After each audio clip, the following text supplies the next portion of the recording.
Well, I don't normally have to click that when I do it the other way. I just like, hey, I'm going live now. Okay. All right. So you didn't get to see the technical mishaps. That's all right. That's all good. But they could. Yeah, they could hear us. So we were half live, right? I have no idea. I don't know. Guys, were we live a few minutes ago? Could you hear us talking? We thought you could, and we were just trying to fix some video stuff. Now we're live.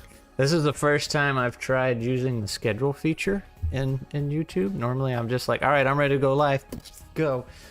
So, okay. No, just now. I should have walked you through it, man. I'm sorry. I feel like an idiot there. That's all right. I wasn't realizing it was your first time. I only told you that like 10 times the other day. So. I know, but then I thought, Dang it! So Peter couldn't hear us talking bad about him this time. All right, man. we got away free this time. All right. They missed you and I arguing. Okay, let me catch up on chat. Blaze is watching the thingy me bobber that I just made today. Blaze, I'm glad you liked it. I was a little worried you wouldn't because I didn't get into the mechanics. Like, you could watch that video and be like, I have no idea how anything actually works in this game. It was just more of the experience I had and things I thought was interesting because everything's right there and available to everyone, like I pointed out in the video. So it was a different way of doing things. I'm glad it worked. Austin, are you referencing World Shapers? Looks complicated? ? Or our EZD6, where pick a species, pick a job, pick a specialization. All right, Twice Dead Mage. Oh, I'm glad Twice Dead Mage is here because he wasn't here the last one. So, quick detour before we get started. So, Twice Dead Mage had the idea for Moss and Stone. I don't think it was necessarily an idea for a name for the game or the playset that we're doing, but that's what we decided to use it for because we liked the way Moss and Stone sounded because it sounds like rock and stone. But in honor of that, we are going to make a zone, an area, part of the map, whatever you want to call it, the Twice Dead Swamp. Now, here's what Jacob doesn't know. There's actually some lore to the name Twice Dead Mage. And if I can remember, because this was one of the bots questions of the day, what's the history behind your username?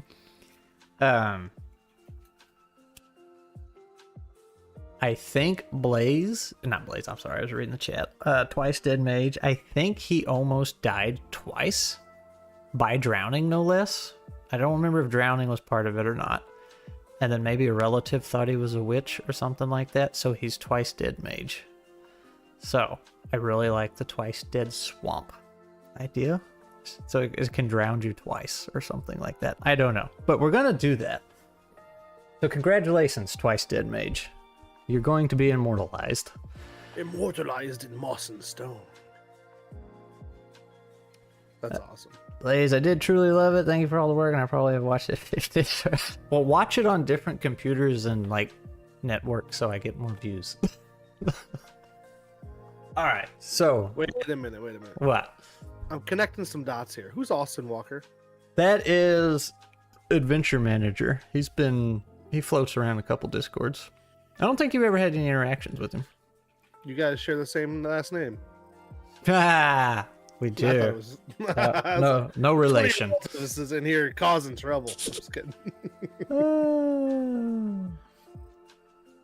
No relation. All right, so getting back to the actual Moss and Stone. As you can see, new hot artwork just dropped. We talked about, last week we got into making some jobs, and also unrelated. I hope the audio is all right. We're all good and balanced with the music. We made a handful of jobs, but we also kind of got into the predator system, and then we had the idea of, maybe we have two sides, because we had to go back and read up how magic worked in vanilla EZD6. What do they call that? Spell powering or whatever that the players can do. They determine how many D6s they want to use, but they have the more D6s they use, the higher chance of spell burnout they have, but they also have a higher chance of passing. So it was a give and take. We don't have magic, so we were thinking about a predator rating system. for things like snakes, you know, that can be scary and intimidating, but we wanted something players could use too. So we were thinking of a two-way street there. Haven't quite figured that one out yet, but that will definitely impact some of the jobs we make. Now, did you read the Dreadful Dreamscapes or Doomscapes? I have not yet. Magic system? I've kind of didn't want to read it before today's stream because I didn't want to take anything from that. So, okay, I will shut up then. was there a good idea in there to use, or? It's similar to what you're trying to do. Okay. And so maybe we save some of that discussion for later. I mean, Scotty will definitely have his system out or his next playset out way before we will. So. No, but what I'm saying is, because my problem is I want to give examples of the monsters and how you and I were talking about the whole like predator system happening. Mm-hmm. And it's very similar to what you and I were discussing. And I absolutely love it. It works really well in a building tension kind of situation, especially with monsters. But let's, you can keep going. I'm just saying it might be worth reading at some point to look over to see how because you talked about changing the predator system. Obviously it's going to be different than the magic system in original EZD6. Okay. For the chat, I just did try to turn Jake up a wee bit. The thing is, he is blowing my ears out, so I don't know why he is so quiet for y'all. But you can turn me down in video. That's what I may have to do, but I just turned all my volume down in my headphones, but then slid you up in OBS. So hopefully you'll be a little louder now. Hi chat, can you hear me? Yeah. How many gerbs are there? Well, we don't know yet. We just made a few. We're trying to do, as you can see on the board, jobs and then a specialization, which are just edges, but we wanted to have a little more impact and kind of focus your job in more. So today, we were actually going to take a small turn from what we had scheduled. We were going to work more on the predator system. That's on our to-do list. That I'm not looking at on the board here. Flaws. That was the other thing we had come up with. So we talked Monday morning this week a little bit about what we were going to work on. So flaws is something we're considering. Because we both are big fans of flaws. You know, you take a flaw, but you get something in return. Kind of encourages you to branch out your character a little bit, you know, and not be perfect. I think it's a fun thing to do. So basically, we were going to take the aspects from vanilla EZD6, and then we were going to have negative aspects too. But I really like how Tricube, and I think Jacob was on board with this, I like how Tricube has quirks, what they call, but quirks, flaws, whatever you want to call it. But you the player are still in control of it. You determine when your quirk procs, basically, when it triggers, when it becomes a thing. And when you do that, yes, it will make your upcoming roll harder, but you are rewarded for it. If you pass with that harder roll, you are much more greatly rewarded for it. And if you fail, you still get a small reward for trying. So I was thinking, this was my thought, and you can put it on the board if you want, Jacob, was flaws / negative aspects. No matter your normal boons or whatever you get, it's going to be an automatic 2d6 pick lowest. Because that'll keep people from like stacking up 2 or 3 boons and then having a flaw that impacts that, and they still roll with boons. Like that would kind of defeat the purpose. Absolutely. All right, audio is solid. Let's see, I'm missing a lot of chat. It's going nuts. Got to log into alt accounts to boost the view count. Yes. Oh, there's Golden Phoenix. Hey, what's up, man? This is not the connection you thought. Audio solid. Just changed my name for my new job. He's just chatting with me. Okay. Yep. Kraken made the name. The name I made was under Moss and Stone. She made the funny Moss and Stone reference. Okay. Flaws can be super fun as long as they are relevant. Yes. Going to have to see the other live streams to understand. Yes, there is a playlist now. I made one just yesterday, I think. Okay, so flaws are something we want to do, and that will kind of. We were thinking. I think I throw threw some examples out there. well the rewards. I was thinking if you pass when you use a flaw, you get a hero die for using it. Because hero dice are pretty nice.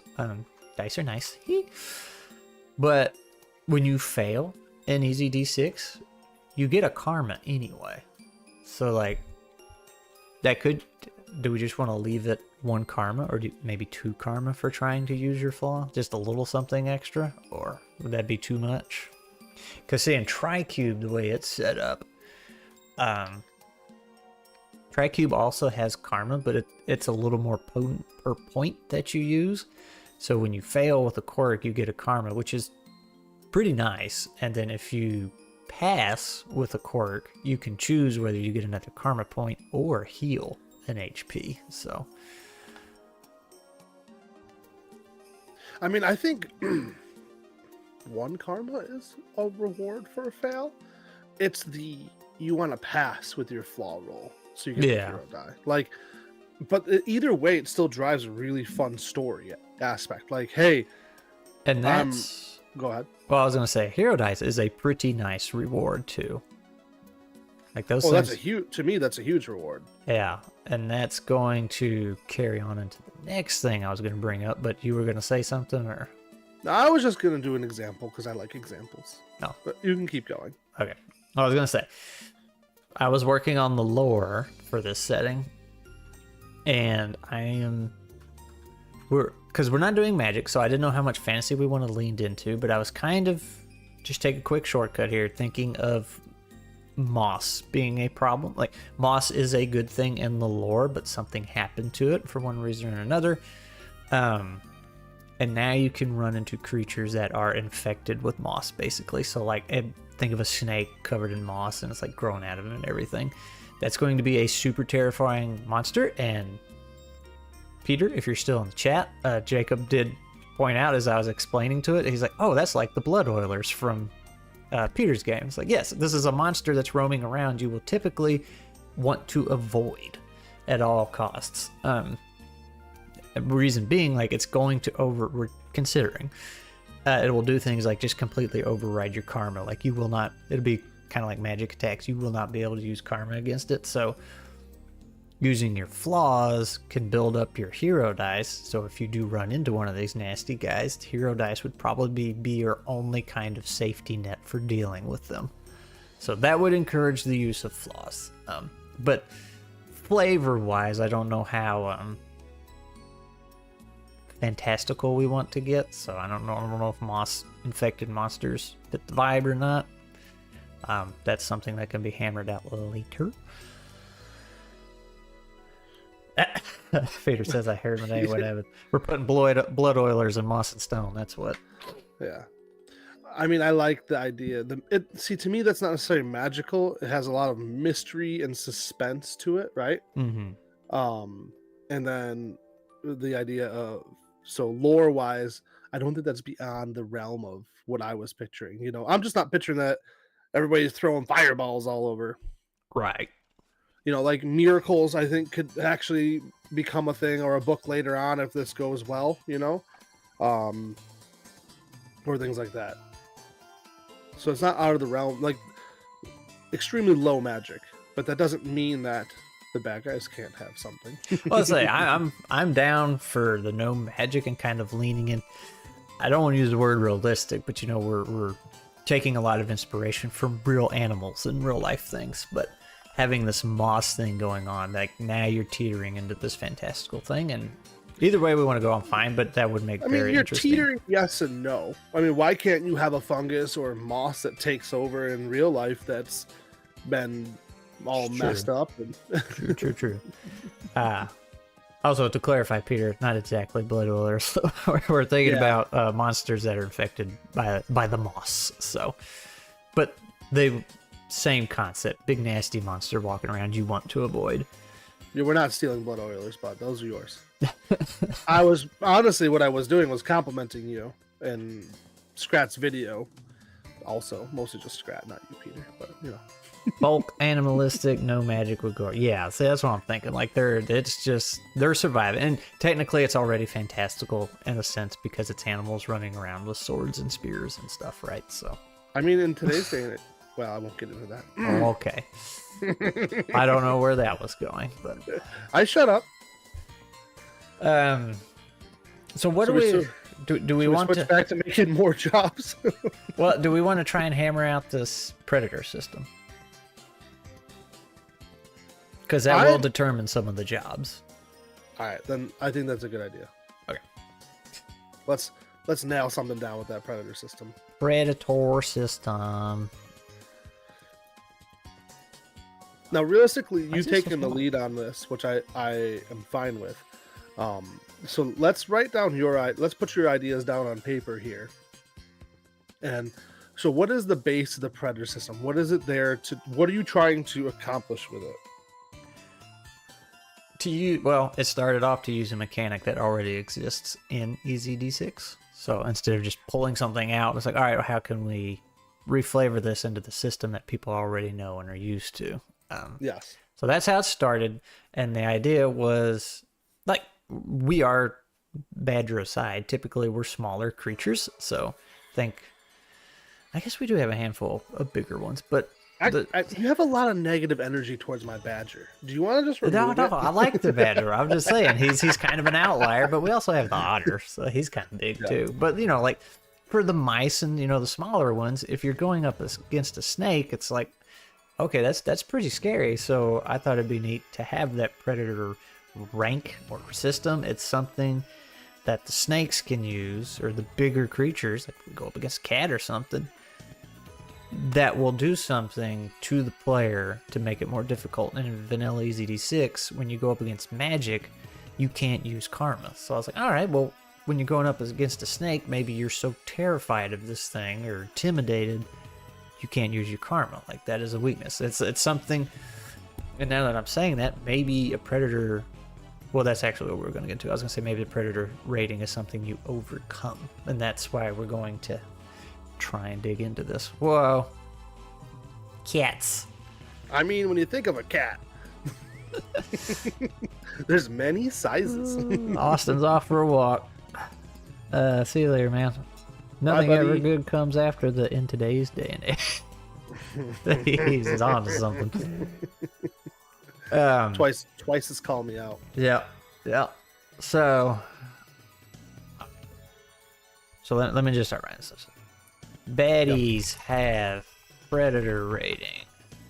Works like magic. Can't use karma.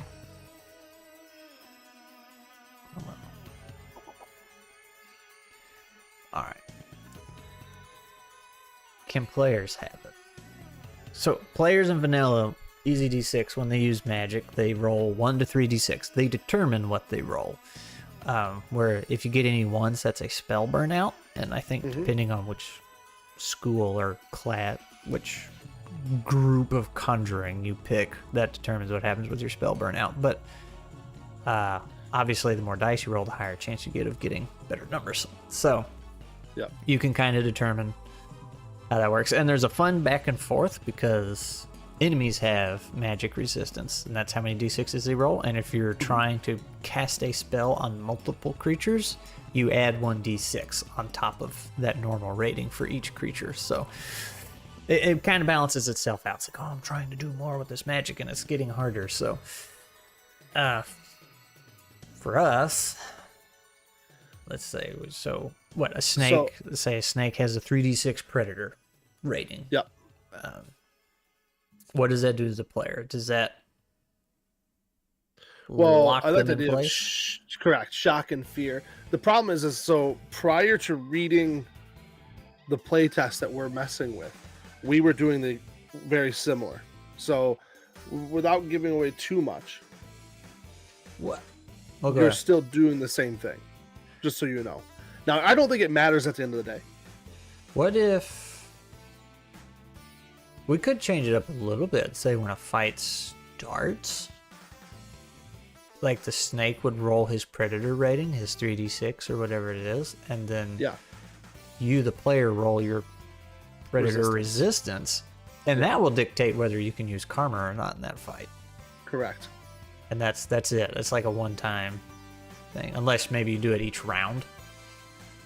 Like whenever it's the enemy's turn, they can do that on top of their attack. Like, so normally, you know, enemy goes to do magic. It's like, all right, they're gonna roll 3d6, and then you lose that roll. It's like, okay, they hit you. So what if we did? All right, Snake's turn. He has a predator presence. He rolls his 3d6. He got a 5. Now you roll your predator resistance, and you're like, okay, I rolled a 2, so I lost that. It's like, okay, you cannot use karma this round of turns. I think that's fair. I like the story of that too. It locks you in place where you can't draw from your inner self. You can't push beyond the bounds of your normal because your fear is taking over. And I like that that's different. And I like that it's not for the whole combat. Now, combat in EZD6 does not last long. That's also true. So per round, I think, is comfortable. And it's not that hard to track. Just be like, well, you're feared. You can't use karma. Like, it's... You know what I mean? Like, I don't think it's too hard to track something like that. Yeah. And the other thing is, do they have a special? Does each creature you create have a special attack, or is it just the top of the roll? Well, that's kind of where I was at last time. I was like, how would you work that into an attack? But maybe they could have attacks they have access to if they win the predator roll. So, like, let's say for some reason the snake needed to terrify you before coiling around you. Oh, that's... So it's like, if you lose a predator roll, you can coil the player. That's a really unique dynamic combat thing, too, and story-wise. Like, oh, dude, I love that. So now it's different. Now it feels different. I like that a lot. That is... Oh, sorry. For me, seeing the idea of like the snake cocks its head back and as it rises up and you begin combat and you start out the combat by rolling that also, right? And then anybody who failed could be subject to the snake's tail wrapping around you. Like, that is so cool. That I like that a lot. You could also like bake that in. You don't have to, but I was thinking you could bake that into some kind of initiative roll too. EZD6 doesn't have initiative. It's just players go first all the time. Yeah. I've kind of gotten to where I like, nuts aside, we alternate. I kind of like the systems where there's one roll, and that dictates which side goes first. Yeah. Yeah. It's like, all right, players rolled high, they get to go first, all of them, instead of individual ones. I mean, maybe our predator system also dictates the order of initiative. That's what I was saying. You can do it at the beginning of the round. It's like, oh, I lost the predator roll. I'm stunned or shocked, and I'm hesitating, so they get to go first. So thought. We'll put that. And predator roll dictate initiative. I don't know if well, it doesn't have to be like direct initiative. It could be so in Savage Worlds, you redraw your initiative every round. I really love that. I enjoy that. It kind of creates this unique. You can't metagame into the next round of attacks or whatever, and I like that because it keeps people on their toes. And it also keeps people a little bit more engaged because you don't know when you're going to be happening. There isn't like now I gotta wait 10 rounds. You could go last and first, it doesn't matter. But what I'm getting at is Moss and Stone. What's up, Sage 2d6? What I'm getting at is that is a cool way just to be like, okay, if you beat the predator rating, it doesn't matter who's highest. It just matters that you go before the snake, and then whoever loses goes after the snake. So there doesn't need to be a full blown tracking. Right. It's more of like success, enemy, fail. And now I know we're talking with single enemies, but typically when you have a group of enemies, you would not roll for each of them. And this is something we would have to write in the book. You would probably just roll for the highest present predator threat. On correct? that note, but let me answer some chat here. Blaze says you just gave me an idea for a new sub-archetype that becomes more powerful the more the enemy fails. I will say there was a skill I had in Nuts. Excuse me. it started off with real low damage, but every time you crit, or what that game calls a crit, your damage output would increase by 1, so long as the fight was going on. So if you got a couple lucky rolls, you would be doing massive amounts of damage, and it was just called momentum. So that sounds kind of like what you're doing there. What a lucky nut. Yeah, the need to debuff you to use your special move sounds dangerous and fun. Side-based initiative is best, no questions. Lots of stuff. All right, so it's what I just wrote on the board here, which you're kind of getting into. So would more players make their predator resistance better? So it's like, I'm out here by myself, I only have 2d6, and then it's like, oh well, I have my buddy, so now it's 3d6. I have 2 buddies, it's 4d6. Well, you could also make it a boom. Yeah, well, and it probably will be, but I'm saying similar to the magic thing, it's like add 1d6 for each thing you're trying to do. But I feel like I think you should just take the highest player, because if you had a large enough party, it's fun to play with a bunch of people, but then you could very quickly become clunky. Yeah, well, you could nerf some of your enemies by accident.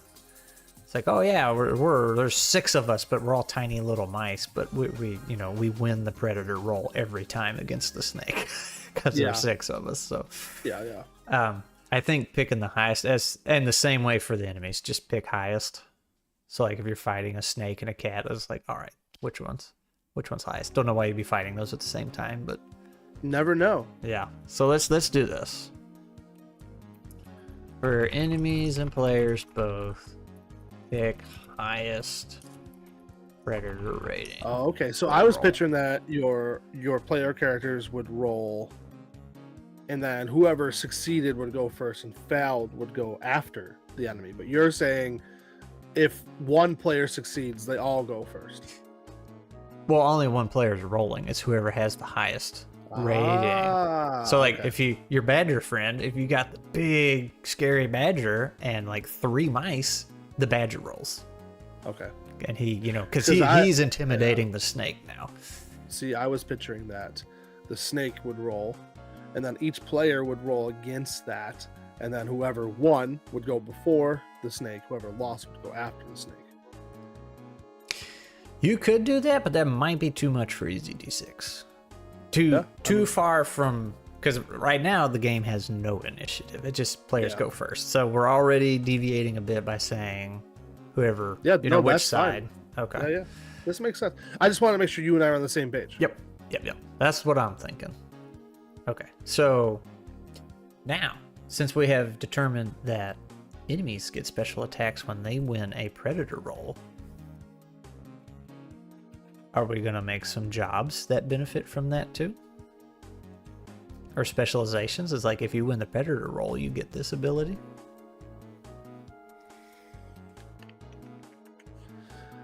Well, or you just don't die. That's an interesting way. Man. But where do we bake that in? Because if everyone had a special ability, well, it doesn't have to be everyone. We were thinking about some classes that specialize in like trying to be the predator. Yeah. Instead of just resisting it. I think we should sideboard that for sure. Like I do think that is an option. All right. Now that does open another question.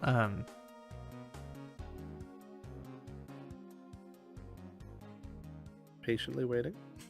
I'm getting my words. So if your predator resistance was 2d6, let's say. Yep. For however you got there, your job, boons, whatever. That's what you're going to roll at the beginning of the combat. Mm-hmm. And that makes you the predator. So we won't need 2 different things like we were thinking. Correct. So we just instead of calling it predator resistance and predator something, maybe we just call it predator rating. That works. Or something. Just one word that captures both. So, so now you can have, because we had thought about, it's like, oh, it'd be kind of funny or interesting if we made a job that had a really high offensive predator. Like they were really good at making the other party believe they're the predator, but they were actually scared of everything. Like they had a super low resistance. Yeah. So do we... I mean, it's interesting because in EZD6 there is you have your magic defense and then your magic rating, right? Because like if you're casting the spell, but then you also have the resistance. So it's, if we're trying to replace it, you could still have a defense against it, but what's the point in that? Because there is no magic. Yeah. So just leave it with the predator rating. Yeah. Yeah. Yeah, Okay. Because I do like the idea that you can unlock a higher predator rating, and that might mean that roleplay wise you could, if you're playing that badger and you wanted to be like, well, I want to roll my predator presence amongst these people because I feel that they're not listening to me, I would allow that. Yeah, for sure. Just be like, all right, you let out your big badger roar, go ahead and be aggressive, like scare the living daylights out of these people because they're not paying attention. I'm fine with that. Yeah. No, I was thinking, I don't know what animal would fit the bill, but what we were talking about earlier about having the real high offensive and then low resistance, you could still do that. You could have somebody who, your across the board predator thing we're using, like 1d6 or 2d6, but then have your specializations that give you some really, really good abilities if you pass that predator rating. So you have a low chance to do it, but when you do it, like, you're a force to be reckoned with. So that's kind of like basically your glass cannon high crit build, right? Super high crit damage and just garbage damage otherwise. Yeah. If you put jobs on different categories, then each one of those categories could have a special thing when you win the predator roll. Yeah. Slippery jobs could move twice in their turn if they... Ooh, strong jobs could go for additional attack, things like... Yeah. And that could also be a category of inclinations. Predator inclinations. That's what I was thinking too. Alright, so I'll put that on the board in here. Predator inclinations. You've learned to growl like a dog. Special abilities to use. Excuse me. Make it bigly. Make it bigly. Bigly. Okay. I think that helps keep it quote unquote simple like EZD6, but allows some unique additives because I do want it to be different. Yep. And I love we're adding the predator roll effects initiative. I think that is really a cool way of doing it.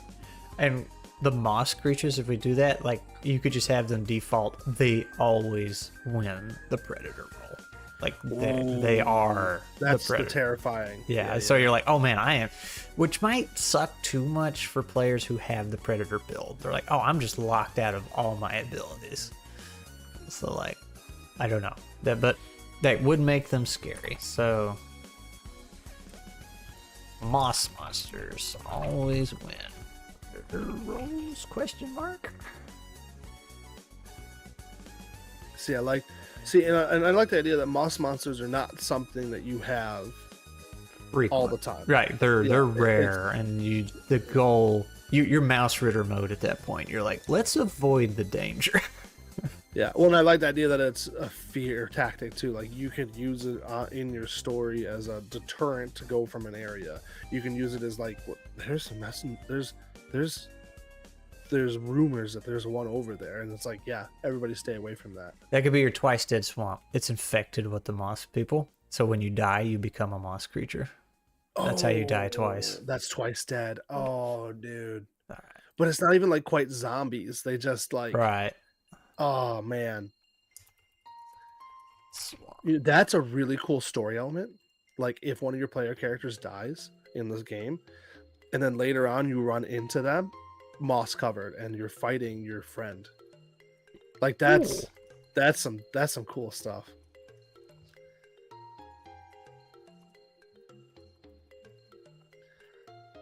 just put that down there. All right. What if you die and somebody brings your body there? Just yeet. Throw you. Well, no, I'm picturing like a crow picks up your dead body and then is flying over and drops it in the like. Oh, sorry, Jacob's coming up with really funny story ideas. It's that kid from the Pathfinder game we're playing. That's how he becomes a BBEG. Turns into a moss monster. Just a moss monster. Oh, we have Twice Dead Mage's Blessing. He likes the Twice Dead Swamp. Good. Good Chris deal. Winnings is in here causing trouble too. Hey, speaking of Pathfinder game, if I want to be a Moskers, I was like, could be a thing. Could be a thing. Could be a if you can supplement control it later on. Yeah. Yeah, there you go. Become the moss. You play the moss monsters now. All right. I think I'm content with the Predator system because that simplifies it. It was getting kind of complicated before, in my opinion. As I was saying, I saw the need for the two things, but I didn't like the idea of it because. Yeah. Well, the thing is we're trying to also fit this in an EZD6, right? I really want you to read the Doomscapes thing.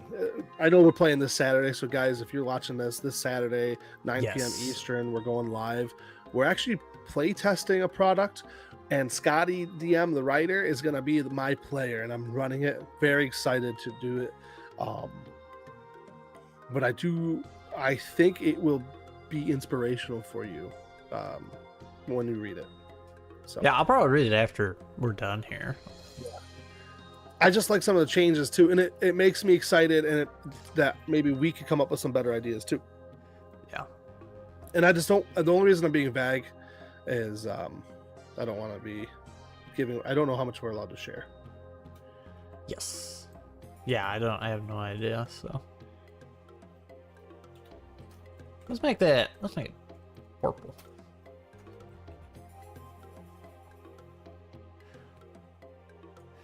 All right, that's gonna be fun.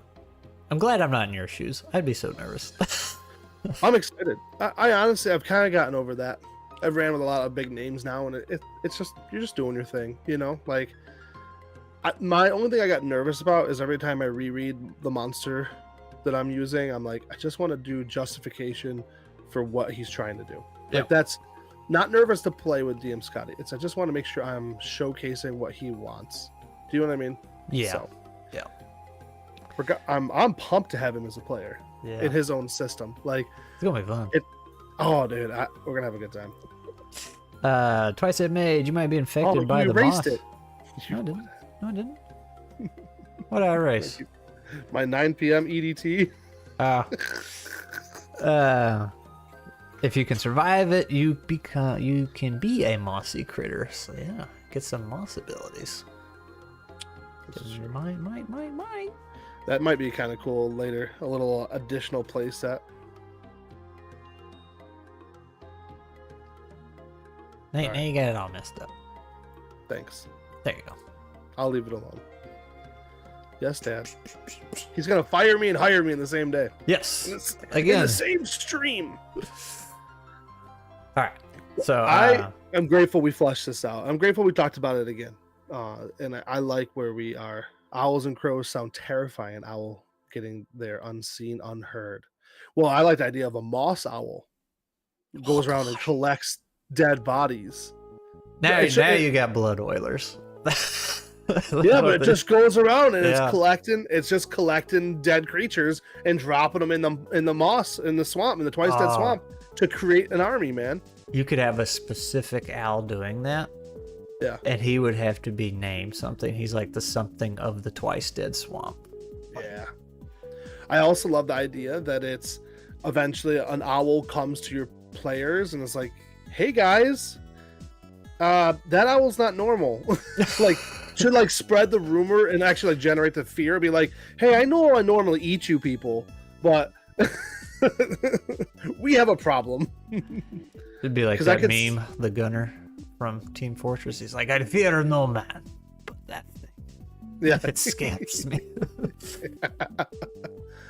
That's awesome. All right, Peter's excited for more horror. All right. It's funny. I'm not the biggest horror guy, but I love suspense. Yes. Yeah. Okay, so I guess Predator System's in a good spot for now. That's pretty solid. Yeah. So do we just jump back on some more jobs? I think we should probably work on the gerbs. Gerbs? Okay, maybe I should have left those out here. But we haven't written down. Let me go get them. The warrior, the student, the healer. Yeah, let's see. Moss and Stone. There's the book. You have a problem, Peter, Blaze says. What is Peter's problem? Question mark. He likes terrorizing people. It is really fun to have your players sit on the edge of their chair and like waiting for that next moment of like, do I die? Do I live? Twice Dead Mid says Silent Feather, or the Twice Dead, or Twice Baptized. Once in Rain, once in Moss. He's got some good names going on over there. Making dark making... buzzes. They really are. Elvis, the watcher of the Twice Dead Swamp. Alvis, not Elvis. I said Elvis, didn't I? You said Elvis. Oh, it's my lisp. You can send it to me via Discord. Oh, Peter was saying he'd have a GIF for him if he could. Oh, how funny. Yeah. I did like Silent Feather. That sounds terrifying. That one... I think Silent Feather seems more like somebody... Assassin. Well, kind of, but like not quite an ally, but somebody you might actually go talk to and work with. The neutral. Yeah. Whereas the Twice Dead, Twice Baptized, like, that's when you know, okay, something's not right. So we have a warrior. If I copy paste this, how well is this gonna work on here? I have no idea. Yeah, because it's got formatting and stuff. It looks okay. The L is silent. So it's Avis? Oh, the hell. So there's one job. Mother of the Silent Feathers. Ooh. Ooh. Oh. Mother of the Mouse. The Moss Mother. That'd be the BBEG. Mm-hmm. It's like an agglomeration. Alright. So this is legible, right? Let's... Yeah. Except for you're missing... Flavor text? No, what's the thing at the top? Well, we're missing... Oh, the name. That's Warrior. Okay. If you squint really hard, it's Dwarvish. Oh, we have a great chat. Blech. All right, so what we have warrior, who's broke down into shield bearer, barbarian, lancer, right? Yeah. And then we got the healer, which we were having some fun thoughts with. I was having fun. I don't know about you. I hated it. I hated every bit of it. It was the worst. They're overlapping. Can I fix that? Are they? They shouldn't be. They were. Yeah, I fixed it. Oh, the one's bigger than the other. No, I'm just kidding. Yeah, I'll let you. You're so good with your tools. That's what she said. Oh my gosh, yeah. I fell for that one. I'm deleting student on the first one. Okay. Oh, did I put them both in there? Okay, my bad. No, you're too much. All right. Apparently, we were having fun with the healer because it's the longest one. All right. I agree. Slowly gets bigger for each one. It's not a complete module until there's something in there for the GM to read 4 times. It's going in the book, Sage. Comparing the Dolby to the Elgie. All right. It's going in the book. Chat, throw out some ideas. Well, what are we working on? Do we want to try and flesh out Warrior a little bit more? Does Warrior need more fleshing out? Well, the Lancer doesn't have anything going on for it. He's so overpowered. Whoa. What does the Lancer get? They jump. Hey, I'm all for making a Dragoon. Like, I mean, that's my favorite. That's the same. So we should probably make their armor a little worse. But like, Now they Oh, have they the... don't. Hmm? You don't want them unhittable? I'm saying the dragoons are usually a little on the squishier side. As long as we're talking about Final Fantasy. So, but like we're giving the rabbit that ability to jump from zone to zone for free or whatever. So, what happens if you have a rabbit dragoon? Can they jump 2 zones? Heck yes, dude. They're just like leaping and slamming their spear into the snack. Oh, wait, check this out. So, yeah, I'm listening. Uses pole arms, spears. Oh, this is gonna be all wonky now. All right, that's Like fine. pole vaulting. Can use a jump ability to reach other zones for free. We will determine what free is. Now, just as a nod to dragoons, do we want to give them a boon to resisting reptile predators? Oh, yeah, why not, right? Boon to predator resistance against lizards. Ooh, Twice Dead Mage has an interesting one. Hang on. But we're going to make their armor becomes 5+. Yeah. Dragoons as a cavalry. Nope. The Final Fantasy ones. Extra damage if you move more than 1 zone before attacking. Oh, Kind of idea. That's a good idea because that's how the jump actually works. It's a better attack. So can use jump ability to reach other zones for free, but must land on a target. Yeah. Enemy. Yeah. I like that. How do you? Is it a guaranteed crit or something? Always crits if it hits. Or maybe just crits on 5. Ooh, crits on 5. That's it. Because then you can confirm the crit and roll again, right? Yep. Oh, the imagery of a rabbit dragoon. Is Just jump is like 3 zones over. Just yeah, but I love that. Peter, you just abandon us like that? Loser. Gosh, he's such a tease. He is. Bye, Peter. Made a rabbit folk in my game because rabbits medieval texts are Make sure you hydrate. I've been hydrating. Okay.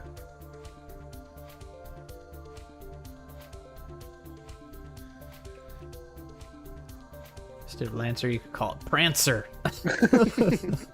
Now all I picture is a deer, though. A reindeer. Okay, I'm happy with that. So, warrior, when you pick the warrior Jorb, you get your normal 3 health. Your armor is 4+, which is already super beefy. Is that a mistake? Did we really? Is it 4 and 3 for shields in vanilla? It is. Okay. The only reason I know is because I'm literally playing with my son right after we're done with this, and he made a warrior, and I can't hit him. They're hard to bring down, Dude, especially when they get like the tough bastard inclination, and yeah, I feel like there's a couple other that helps them out. Dude, he was wrecking and feeling like a star, and then my other son sitting in the back with the ranger, just sniping everything with a bow. We were having a blast. So a warrior job gets the 4+ armor. Miracle saves still 6, so that's kind of where they're weak. And a basic 1d6 predator, which maybe should they get 2? No, the shield bearer should get more. Thank you. The shield bearer gets 1 bonus d6. All right, plus 1 d6. Okay, so yeah, then the shield bearer gets 3+ armor because he's got the shield, and then he gets that shield breaker ability, which functions like normal, and then he gets extra predator. That makes sense. The barbarian, he gets That the +1 strike is huge. Yeah, he gets the 2-handed perk, which I think lets him crit on 5 all the time, right? I believe so, yes. Let's see. I got it right here. Brutal strikes. You are a master of 2-handed weapons. You can crit on 5. I gotta send you something. But you have to have a two-handed thingamajigger. But then you get an extra strike at the cost of armor. Austin.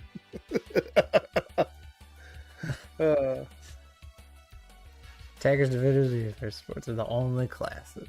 No. Sort of. They're the foundation. I mean, he's wrong and not wrong at the same time. Let's see. Blaze had something up here I saw, and then we went off on a tangent. Witch/voodoo doctor. On a good roll, you double the healing, but it has some temporary mutation side effects. Alternatively, grants higher defense predator dice when healing successfully. We have a question mark in voodoo. Okay, so never mind. Good roll, you double the healing. Mutation. We don't have like mutation side effects. We don't. You could have it heals you now, but after the scene's over, you actually take damage. Oh yeah, that's interesting. The ability to heal now, but strikes are once. Question mark. Because we like our questions. Alright, let me catch you back up with you. I'm out of line. I'm not wrong. Alright, so, and then... I mean, so Austin, that's why Tricube Tales is so much fun. Because essentially that's what it is, right? Yeah, was it crafty, dexterous, or crafty, nimble? I already forgot. Brawny. Yeah, crafty, brawny, and something, which is the dexterity one. Yeah, it's attackers, defenders, and healers, essentially. Yeah. Just like math. Utility and crafting are also but Blaze, classes. those could be classed as supporters, so... All right, we're getting way too sidetracked. Sorry. Dragoon, pole arms, loses an armor, gets a cool jump ability, which I think is cool. So that fit each, not to be like, oh, they're balanced, but each one of them has this, like the shield bearer ability, the two-handed crit, and the jump. Like, man, I almost want, not to cut you off, but that shield bearer. It's very not EZD6, but I almost want to just put on there the max you can do for attacking is 1d6. Just to level you out. Because you're so hard to hit. Well, because right now they still get the Bayley, the moon to melee. Yes. The moon to Bayley is what I was going to say. The moon to Bayleys. The boon to melee. So they're always rolling a 2d6 to strike. Mm-hmm. I see. Yeah, but... So, like, they're able to deal the damage and then just not take any. Right, you can say, hey, shield bearer, you have 3+ armor because you carry 2 shields, but you have a bane to your attacks.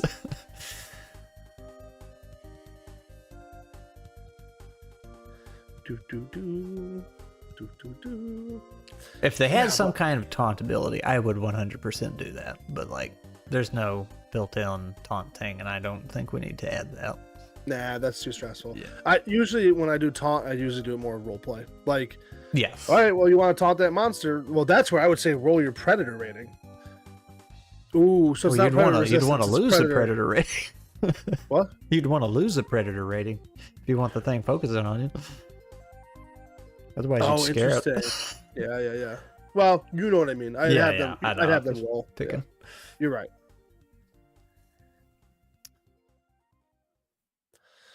Cool. Right. So those are in a good spot. I think the warrior feels almost done. Winky face. Whoa. Let's we have art for it. Warrior. All right. Well, you know what we don't have art for is the warden class. Man, we got this guy right here. I know. That's what I was thinking. we don't have a warden on our list of things we're working on. So let's go back to the healer. They get basic 3 strikes, miracle save 6. That's normal. Now they're squishy. They are they only save on a 6+. And their predator is 1d6. So as a healer, you start with the healing kit, and you're the only one that can use it. Yep. So, does that make them too mandatory in a party?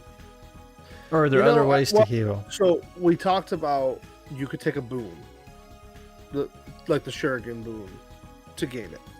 Now with that, right? So this was something I've been thinking about this all week because I'm not satisfied with our healer.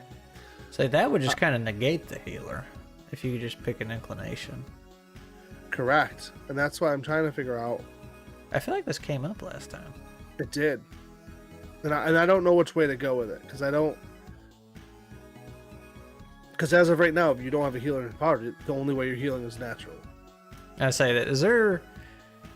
I'm pretty sure Wasted World has it, but did vanilla EZD6 have downtime? Like you rest for a day, you heal 1 strike.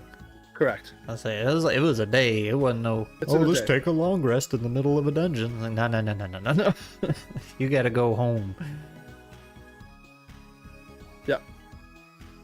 Out of topic, but moss monsters riddled with mushrooms that are able to make your PC's trip balls sound funny. That is hilarious.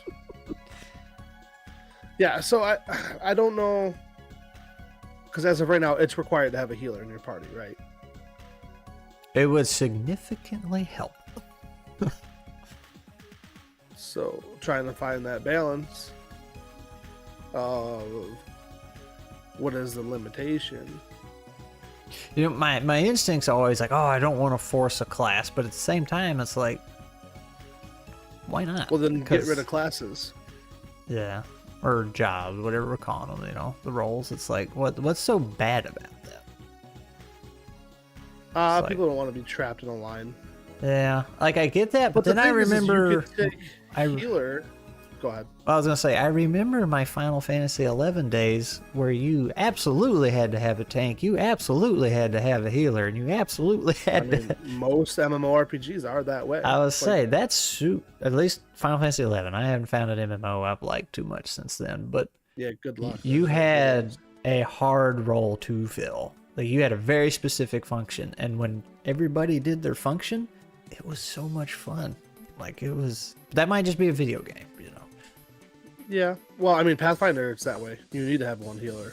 Yeah. You need to have somebody who has the ability to heal. But they did it in a way that you could build a warrior who can heal, like through natural medicines or medkits, essentially. Oh, Twice Dead Mage says an inclination to stop people from dying, but doesn't heal strikes. So something that just keeps them alive till you get to the safe zones we talked about. Yeah. So they're out of the scene and possibly out of scenes until they get to a safe zone, depending on how it goes. But you have a way of stopping them from dying completely.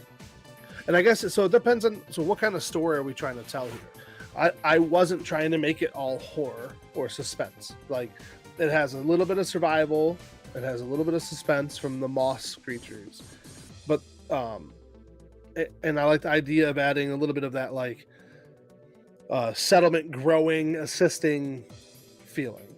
And I think so far that could capture it. Now having an inclination that allows people to not die outright, but is that on a save? Is that on a I almost feel like that needs to be just a baked-in mechanic, because then if you make it an inclination, it automatically becomes an automatic. We need to pick this, which is what we were trying to avoid with the class. That's exactly where I was heading with my really long explanation. Was I think at the end of the day, maybe that's something we put in the class or into the system. So basically, well, so when I'm playing nuts, it's not defined this way. It's just how I play. It's like, all right, I call it the rock and stone rule. So long as one person survives the fight, everybody comes back at 1 HP. So you can keep going. So just something like that, you know. Yeah. Unless you're fighting a predator who can just devour you. True. I guess that's my only thing.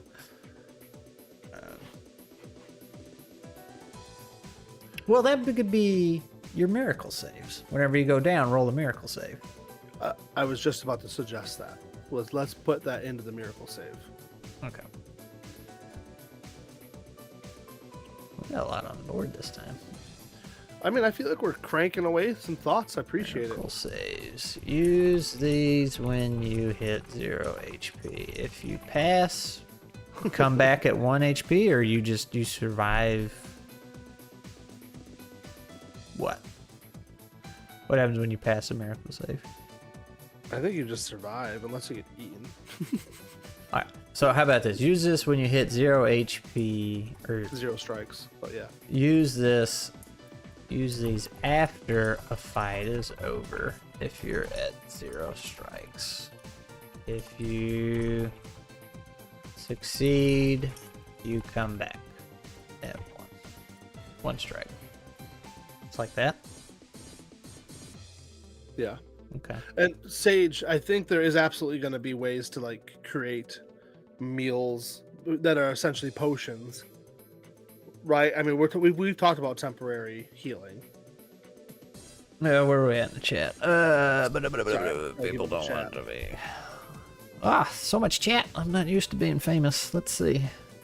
It's the Gain information about enemies. So we're talking about scouting, moss monsters, rules, mushrooms. Why did limit number of skills in my game? An inclination to stop people from dying, but doesn't heal. That's when we got off. I would say you want a couple classes to have healing capabilities and have one specific trophy class. I saw that one. People don't want to be trapped in a role. Me on my way to make my 16th heavily armored two-handed weapon wielder. I find classes and jobs quite restrictive. My passion project has no classes, levels, and races. Make the game more dependent on disposable healing items. That's what I did for Nuts. That was what I really want. I wanted items to have more impact. Healing would work better. It's just a flesh wound. While you're being eaten. Bored out of the story is one hell of a way to go. And say, did you join Kirby Death Achievement? Alright. Yeah, no. I like the miracle save. I think that makes sense in what we're trying to do. You know What I mean? is that? 18% chance? 12? Correct. 18% chance? Well, if you're on a 6 right? plus. Yeah. 6 plus is 18, right? I think so. So that does make, I mean, EZD6 is already kind of risky. Unless you're the warrior. Yeah, but even that, you can still knock out people, no problem. Mm-hmm. Now, does that say, should we change the miracle save then for a class or a job, so to speak? Well, some of them will have different ones. We just kind of been defaulting to 6 because in vanilla, that's how a lot of them are anyway. Correct. Save for like the friar, I think, yes. Because the miracle saves are also used for, oh no, rocks fell. Correct. It's not just coming Absolutely. back. Yeah. Correct. So like, it would be kind of neat if the witch doctor had a super high or like a slow miracle save. Like they could be squishy and everything else, but it's like, somehow they keep coming back. They just will not die.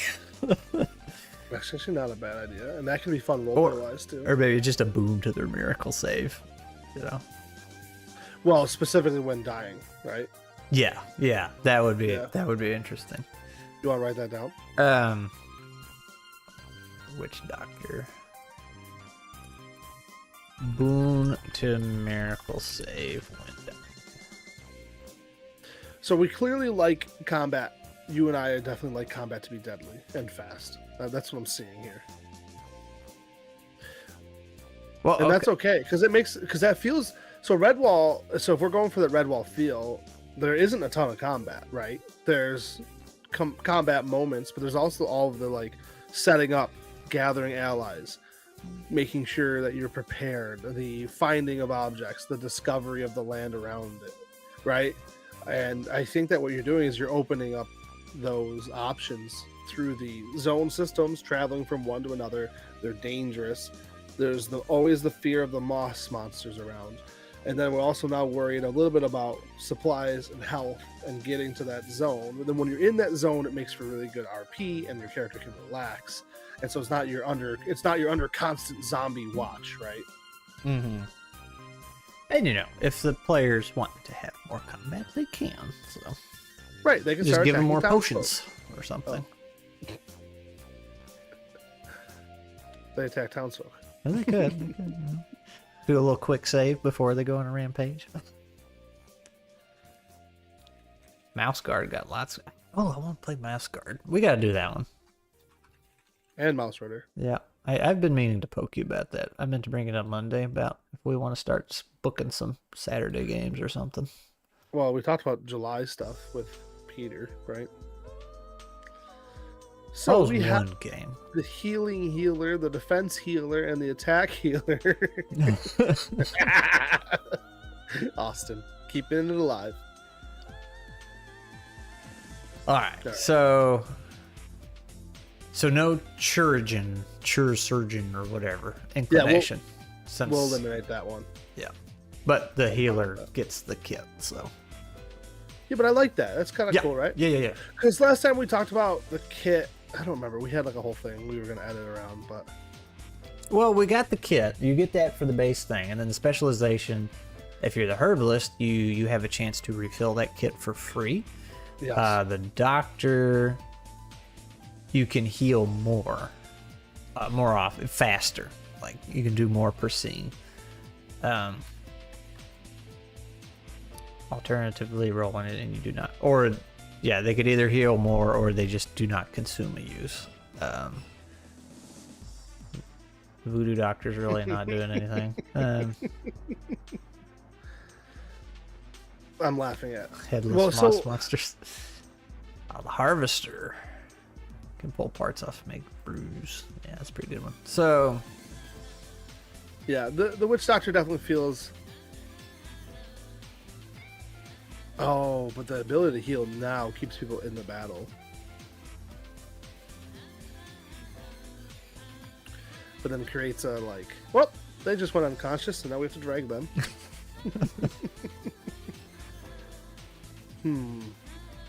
They were just a little dead before. Now they're super dead. Now they're super dead. So what are you thinking for the Witch Doctor? Now I'm singing Metallica. Thanks. Ability to heal now, but strikes. So what? They can use their kit. Maybe we need a more generic name for the healing kit, and then like the different specializations have a different type of kit. Like the herbalist uses a bunch of herbs and stuff, whereas the doctor has straight up bandages and medical supplies. And the voodoo doctor, witch doctor, voodoo person has questionable tools and brews and methods. And the harvester has body parts. So, keeping that in mind. The voodoo doctor can heal mid-combat. So, pulling some ideas from... maybe they get a boon to medicine? Or like a boon to... Alright, I'm gonna... Herbalist. Using berries and herbs you find in yeah. your kit is made of purely natural supplies. And then once a day, doctor, you're a professional. Your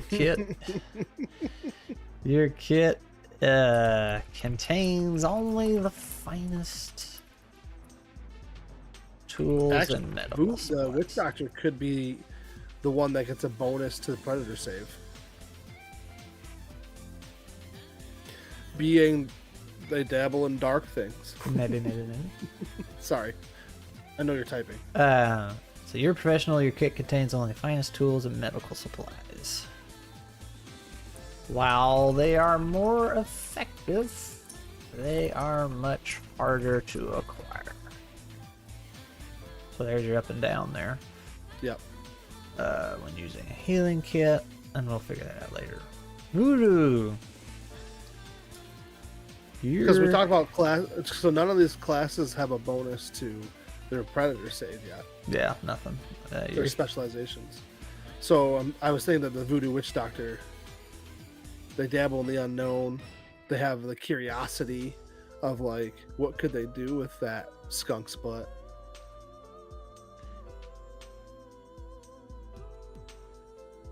And then, The chat's going wild. I saw something about a sneaky healer. Yeah. Stealth Well, heal. Austin said, so we got the attack defender where they reflect damage back to the target? Question mark.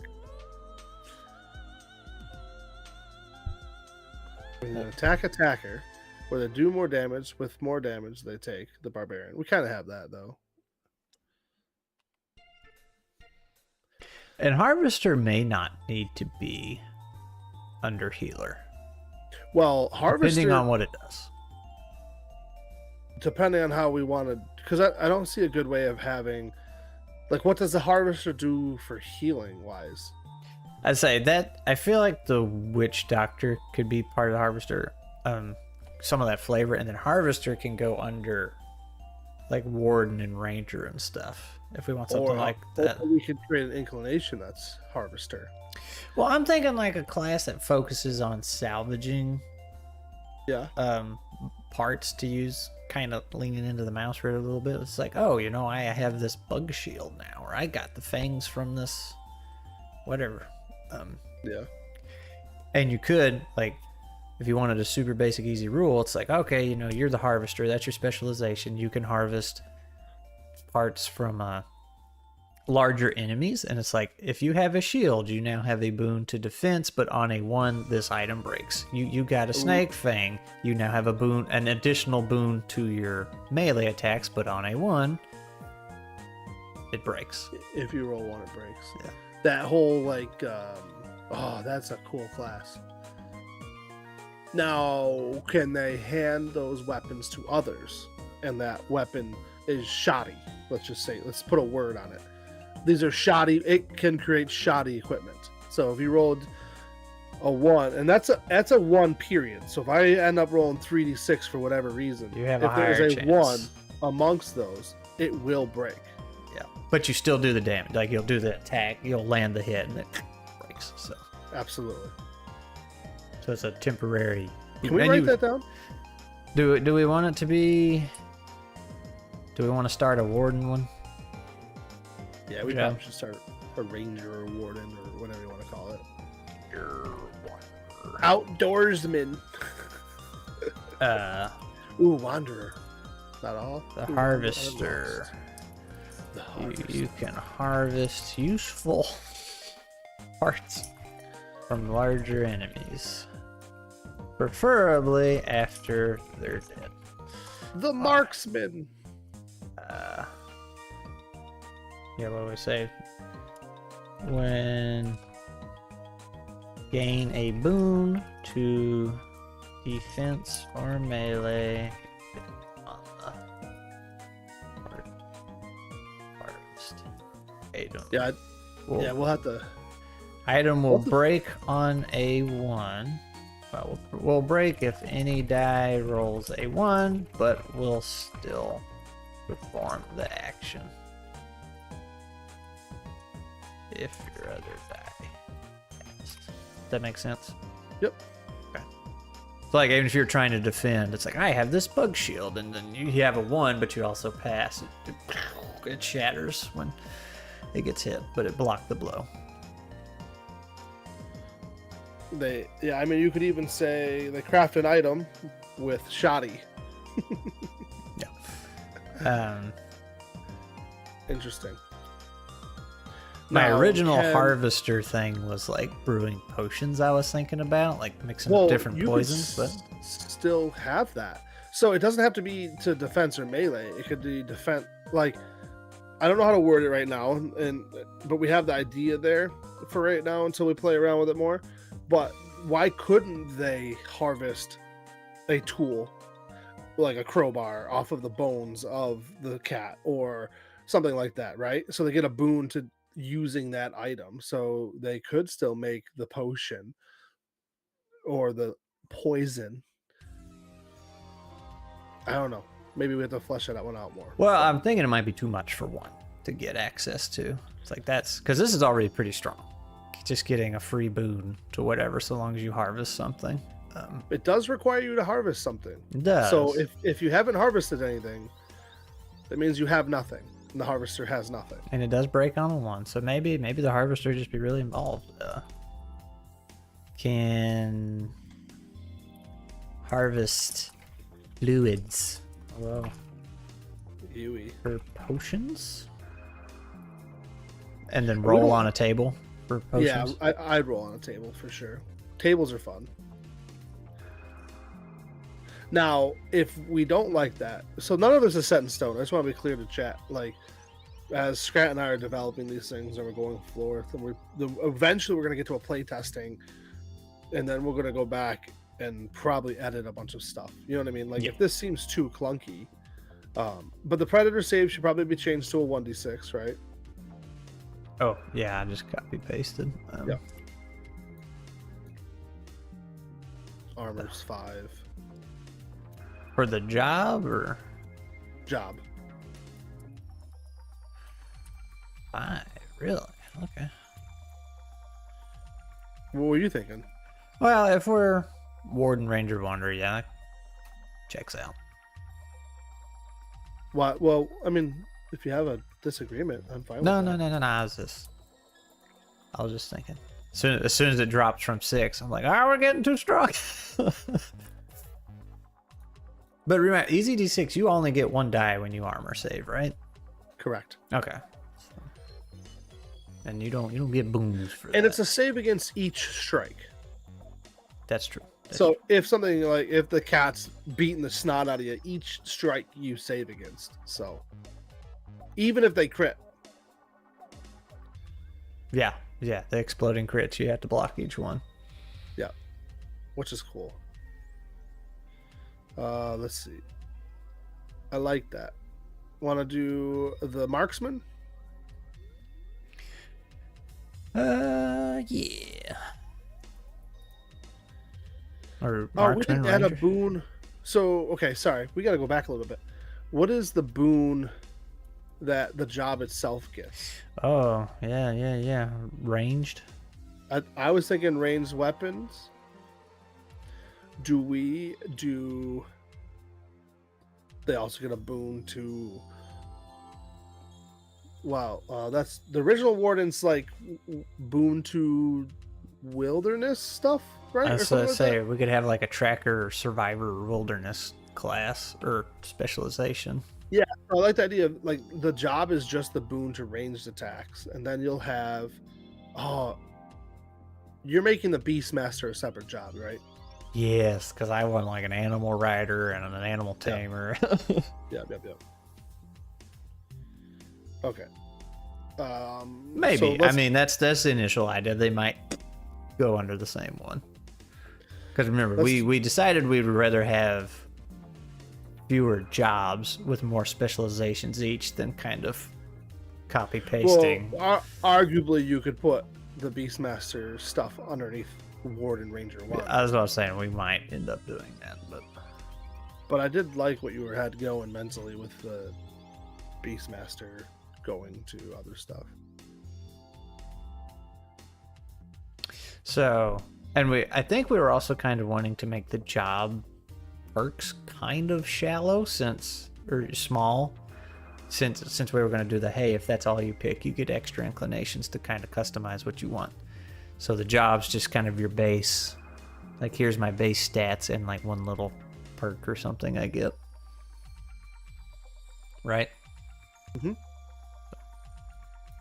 It's like a boon and some flavor text. Like the warrior. It's like, oh, people acknowledge you are this stronger, tougher thing, or you're the healer. People recognize you as such. They know you're a hero. That may gain you some roleplay stuff. Yeah.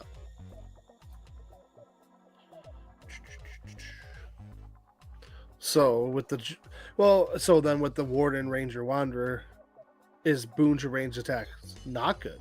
No, that's And fine. Well, okay. Because they're like outdoorsmen, right? In the woods, we're thinking. Yeah. Got their bows for hunting. Bows for hunting. All right. Then what's next? The marksman. Ranger. Whoop. Marksman. Oh yeah, there he is. Hey, put him up there. Perfect. I should probably zoom in a little bit so people can see what I'm typing. Like I can see it, but can they?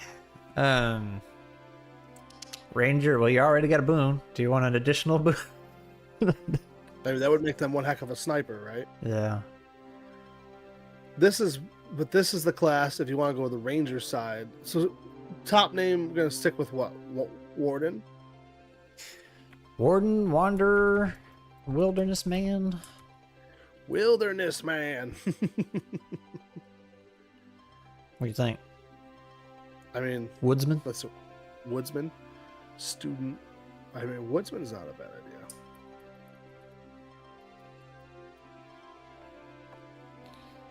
So the ranger marksman probably gets that boon to wilderness tax, like trail finder or something like that, right? Or does that go under Woodsman? And then the range attack goes to the marksman. Yes. Oh. Okay. I don't know. What do you think? I don't know. Boon to wilderness tasks. Boon to wilderness tasks. Stealth archers is the best and only build.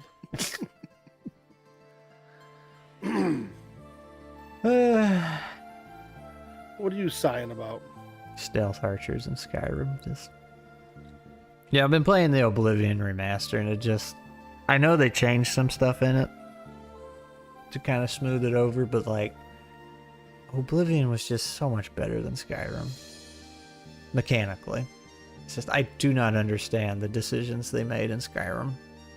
It's like, hey, let's put spells in the game, but let's make it where you can only cast them if you're not holding anything in that hand. It's so dumb. It was like, you can't have a shield. You just gotta equip a spell in your hand. It's just like, why? Whereas in Oblivion, you know, the previous game, be holding whatever you want. You just pop the spell. So dumb. Two-handed and heavy armor got so wrecked in Skyrim. They're just. I'm not a min-maxer, but those are just objectively bad choices to pick when you're making your character in Skyrim. It's true. It's like you just nerf yourself when you do that. Anyway. Twice Dead Mage had a good question. Harvester could be its own jorb. Then you could get the specialization of brewer of potions, crafter of the bone weapons, and the catcher instead of harvest did things. You take living things. So it's an interesting thought. I guess it depends, Scrat, and this is for you and I to make the decision. How many gerbs do we want? I feel like we only need a handful of jobs because they're going to have at least 2 specializations each. So if you have 5 jobs, you have 10 specializations automatically. Correct. That's a good bit to choose from. So, I mean, if we made the warrior tree, a healer tree, the student tree, woodsman, and if we have the beast one in there, that's probably be enough. I think that's going to be it. Yeah.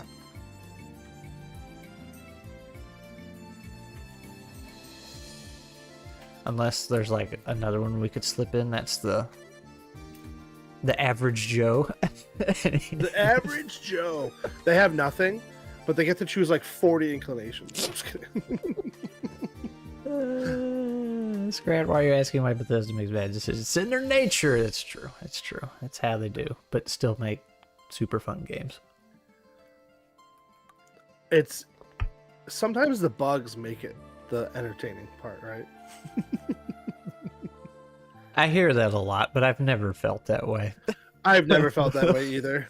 Not when you lose your entire save file because of a stupid bug where you get stuck in.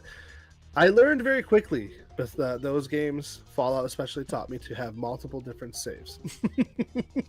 So, a little off topic here. It's like looking back at Skyrim, you know, it's like, yep, I could write a thesis on everything wrong with this game, right? Just make a 10-hour presentation, whatever you want to call it. Like, here's all the ways this thing is broken and it sucks, and here's why. But I have also put several thousand hours in the game, so I think the game did its job and ran its course. And when people really start hating on Bethesda games, it's like, okay, how much did you play it though? Like, I think it ran its course, and now you're just wanting to, what is it, get blood out of the stone or whatever? It's like you played it too much. I was like, okay, I guess. Oh, but anyway.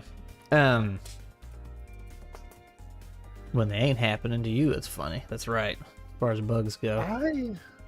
I liked Skyrim, but I did too. But like I said, I put several thousand hours into it, and then it's like, now that I see how busted and broken it is, and I've tried to go back several times and play it, it's just like, it sucks.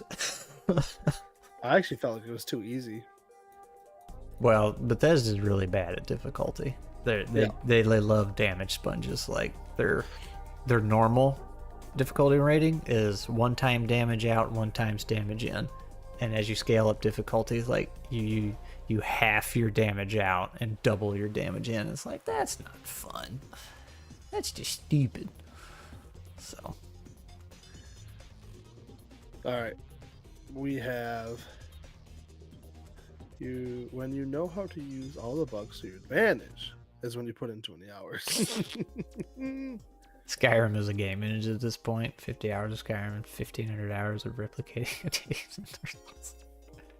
Nice. All right, I added the scout. Just throwing some thoughts down, and added stealth and traps. Just or maybe not traps, but what's the other word?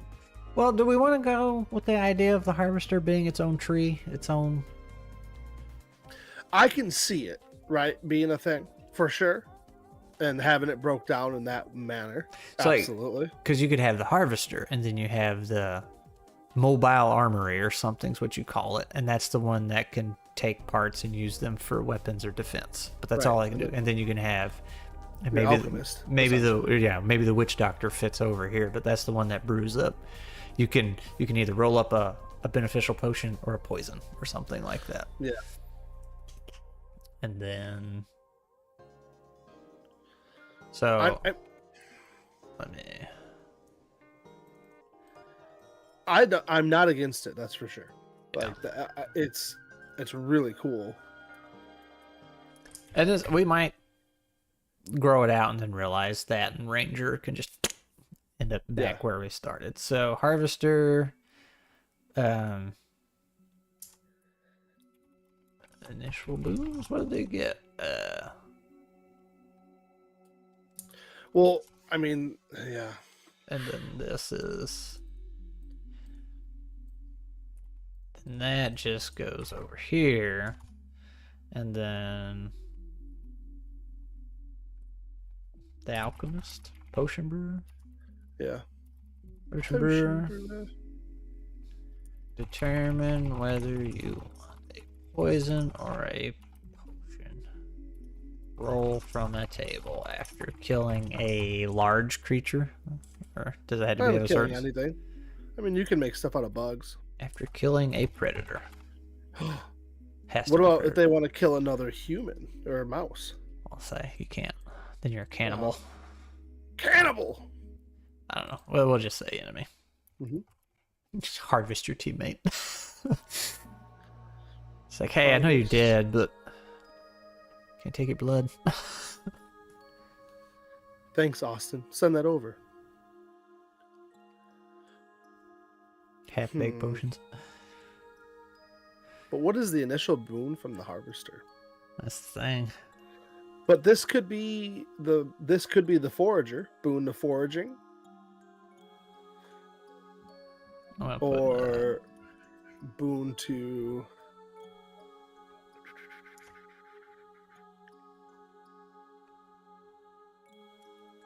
they could have the gear one always ready to harvest. Boy, that's they always have. How do you spell foraging? I'm like brain farting here. Foraging. Foraging. There, I got it. Yep. Okay. Well, when you said foraging, I was like, oh yeah. That's how you go. That brain fart. Jimmy died, but he got a body full of blood and a lot of bones.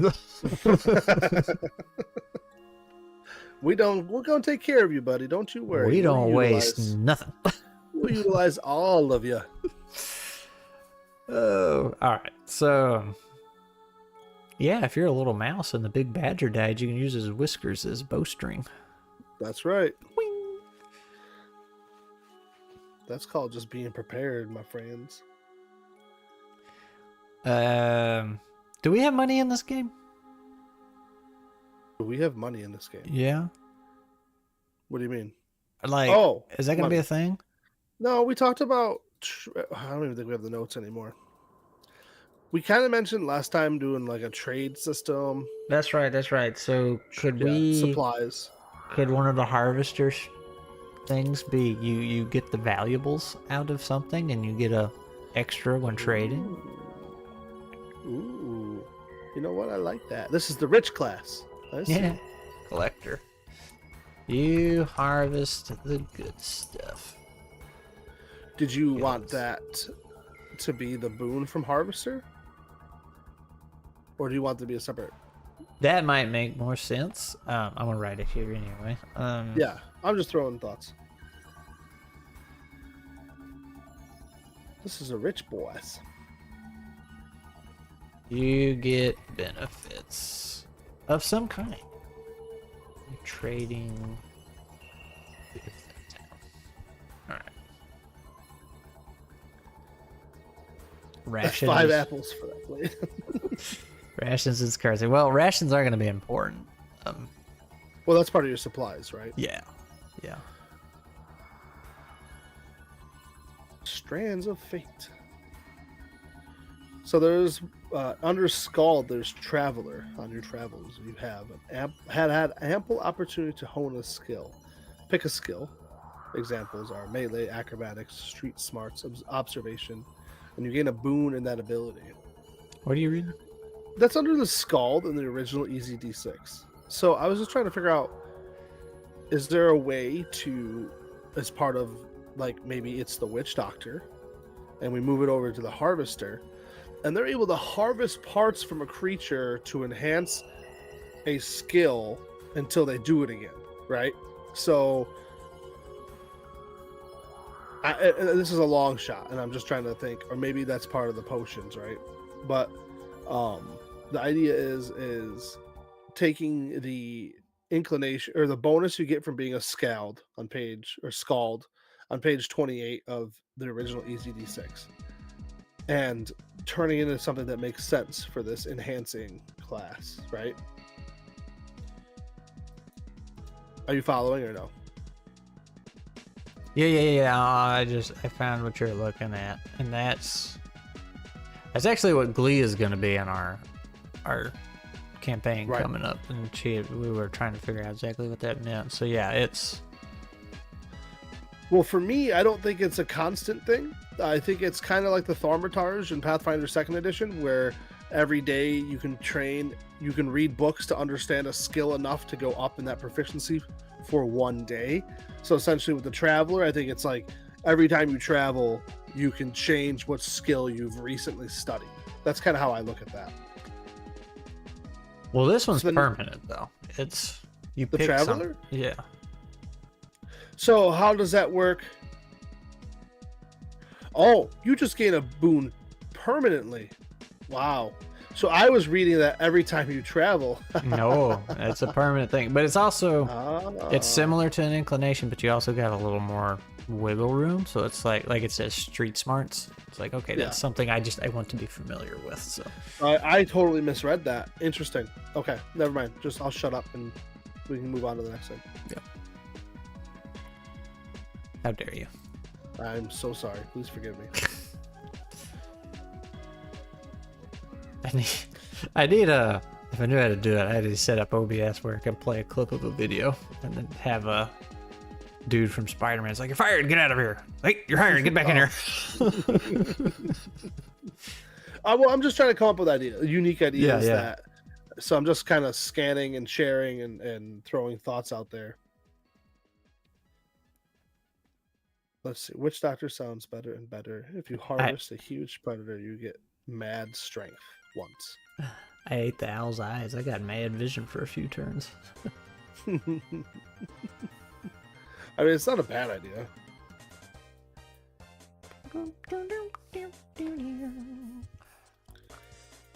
Got some chill penguin going on in the music. Oh, I can't hear the music. It's pretty good. Well, do you want to start a Beastmaster tab too while we're at it then? Just so we have them up? Yeah. I think that'll be the end of our jobs. It's just a matter of fleshing out. Yeah, we got plenty here. Let me go look at what are we calling the job? The Beastmaster. Beastmaster? Or Beastmaster. Alright, what do they get? Strikes, armor, predator? Oh. I feel like they should get a little extra on a predator since they're... Absolutely. Armor 5+. The student is where I'm going to put the bard, just so you know. Okay. Oh, that's right. We had talked about different versions of bards. Well, I think we just put them under the student.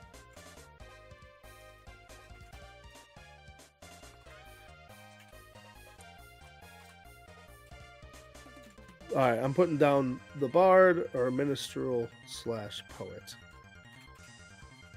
And then we can add... I don't want to lose that one because a lot of people like playing a bard-like character. And I don't want to have that as an option under the student. And I think that makes sense under being a student. So, jumping back over to the Beastmaster. It's just an auto attacker. Oh, this guy. He's your heckler, isn't he? One of them. So we have Beast Rider, Beast Tamer, and then I thought you had another one. Instead of a wolf, you get a wolf spider because they're already so small. That sounds terrifying. Yes, Peter, we're still going. He's making fun of us. Peter's making fun of us. I think we only got about 20 minutes, and then you get a bounce, right? Yeah, I mean, whenever is good for you. Well, I thought 2 hours is normally what we got that's for. what we've been doing. Yep. Too much Grounded. Yeah, Ground is a fun game. It was really good. So here's what I don't know if it's showing up for you yet since I got the box active, but for Beastmaster, your base thing is you can understand animals that you normally wouldn't be able to. I think we had talked about that a little bit, like where do bugs fit in on this thing, or what animals can and can't we communicate with? Yeah, that is something we'll need to flesh out. We've talked about that. There are the folks, the races, Mm-hmm. You had all the species are folks where they're still like regular rabbits that run around, but we hadn't really set that as a thing. So I guess we have to I think that's maybe a conversation you and I need to have about what that looks like. I like the idea of bugs being their own thing that nobody can communicate with, and this opening that up, it's like you have access to bugs now. Like, what can you do with that? It makes sense. Yeah. I mean, the idea, comparing it to D&D is all the humanoid races can't talk to animals, but we are playing animals. So what's the next thing down would be bugs. Mm-hmm. Now you got a little scout, and totally up to the GM how they want to do that. They could make the bugs stupid, and not very intelligent, or they could make them smart and tricksy, crafty. It's you can talk to the flies now and they'd be a great scout, but you're gonna have to bribe them. You're gonna have to give them something. It's not just they want to be fed. Yeah, poop on them. There you go. There's something to eat. Whatever. But I mean, twice as mages on something. Instead of a hawk, you get a wasp. Yeah. It's kind of cool. Yeah, let's do bugs. Oh, now, man, get a whole hive on your side. Convince them. What's considered a bug?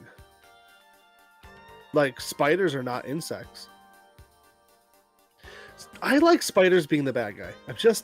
They make great bad guys. They make fantastic bad guys. Like, they're going to have a predator rating, but does that mean, to me, though, that could mean that there's good spiders and bad spiders. Like, what's the type of Isn't there a spider? type of wasp with the name Hawk in it?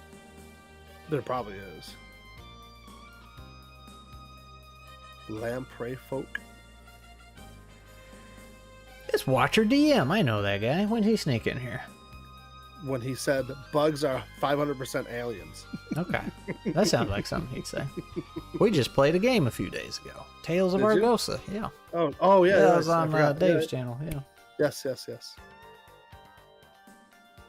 Great Weavers, Trappers, and Secret. Yeah. See, Yeah. actually, on the Planar Crossroads thing we did recently, which was Peter's setting and Tales from Elsewhere, but we were doing it as mice, kind of using the mouse ritter kind of concept. And I had a spider that I came up with that was everybody knew, everybody was scared of, but not technically a bad guy because she wasn't eating any of them. But she was the voodoo witch doctor hiding in the dark, and she knew some of the dark secrets and might have been a little crazy.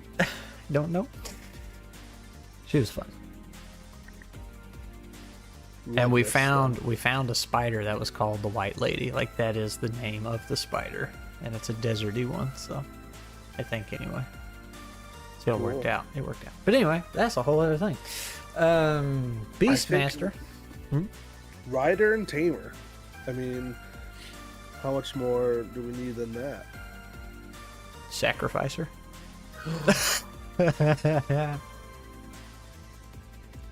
Interesting. If I mean, you could do swarm master. Well, I was gonna say if we didn't have this base thing under Beastmaster, you could make bugs specifically a specialization, which I'm kind of leaning more towards. I feel like that's a little better. Yeah, The but then bug what master. are the beasts? So we're back to that topic. Well, we So don't if have to it's- keep the name Beastmaster. Yeah, it could be bug master. Well, that would make it specifically bugs. Correct, but that's what it is right now. So as it's written on paper right now. Well, it depends on what we determine you can't speak with normally. Like, All right. Well, can you normally talk to cats? Yes. So I say, here, kitty, kitty, and it comes to me. TFE Mouse World. Hey man, it was pretty cool sounding. I was just thinking about how cool a mouse ritter style design would be. I think. What? No, wait. High Noon June. Those episodes of Planar Crossroads aren't coming out yet. They're coming out in June. So. Watcher, that's exactly what we're discussing right now. Are we? Because we're playing as animal folk, and so you have all your rabbits, mice, voles, all of that stuff that we've created. And we would love to have a Beastmaster like job, and we're just trying to figure out if the bugs are the beasts of this world, or are there still regular beasts running around? Are there deer and bear? No bear. See, I think there has to be a fine line, so it's not confusing, right? I say just bug and everything else is an easy one. Bug and insect, and then everything else you communicate with. I actually think it should be bug master. Okay, but then you can't have a rider because none of the bugs are big enough, are they? Why can't they be big enough? I guess it could, but So when you were thinking of a rider, what were you picturing then? like riding animals much bigger than you. So like a horse? I might be a little too big, but that scale for us to get on a horse, yes, that scale, but not a mouse on a horse. And so are there no horses in Moss and Stone? Like legitimate horses? Because if that's the case, my wife's not going to play. No, I'm just kidding. Yeah, ride a big old beetle or a wasp for flying. I mean, I guess we could. Yeah, why not? So what do you do with the badger? Can you have a badger beetle rider? Why not? Or does he have? I guess. Does he have like one on each foot? And he has like roller skates. Well, maybe the badger. So now you're locking him out. I don't know. I mean, Tales from Elsewhere has a point. Messing with size differences, avoiding the realism feeling. Yeah, and when we first got started, that was a question we had. Like, how do we want to? Because we do have some pretty stark differences, like mouse badgers. Like, oh, do we want to meet them in the middle or leave some differences there? Or Beetle skates. I do like that though. That's hilarious.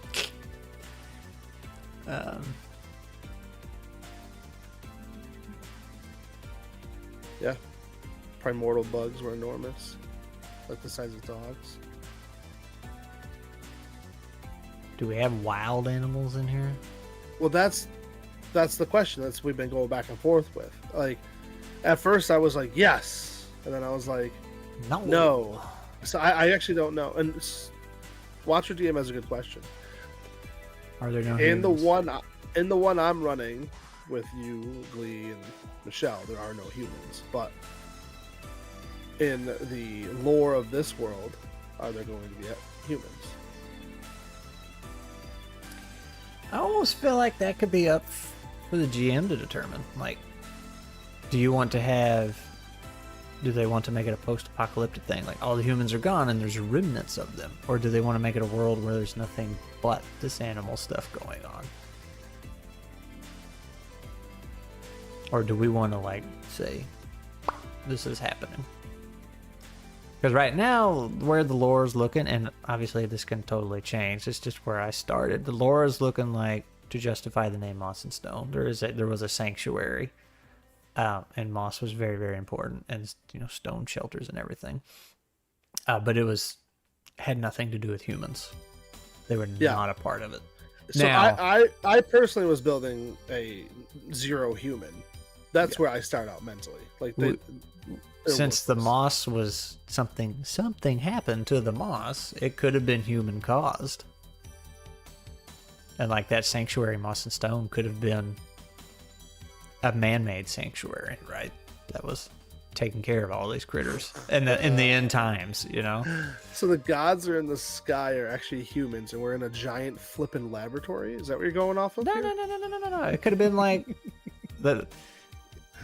It is more like a movie would be the end reveal, but you could have been like, yeah, the world ended, there's barely any humans left, and here's this group of humans that made the sanctuary that was trying to get life to regrow and everything, and that was the Moss and Stone. When I say sanctuary, I don't mean like in a building, I mean a resort outside kind of thing they were making, and they were using this moss to supply and take care of all the animals and stuff so they could use it, and then they accidentally miscalculated, and the moss turned into what it is.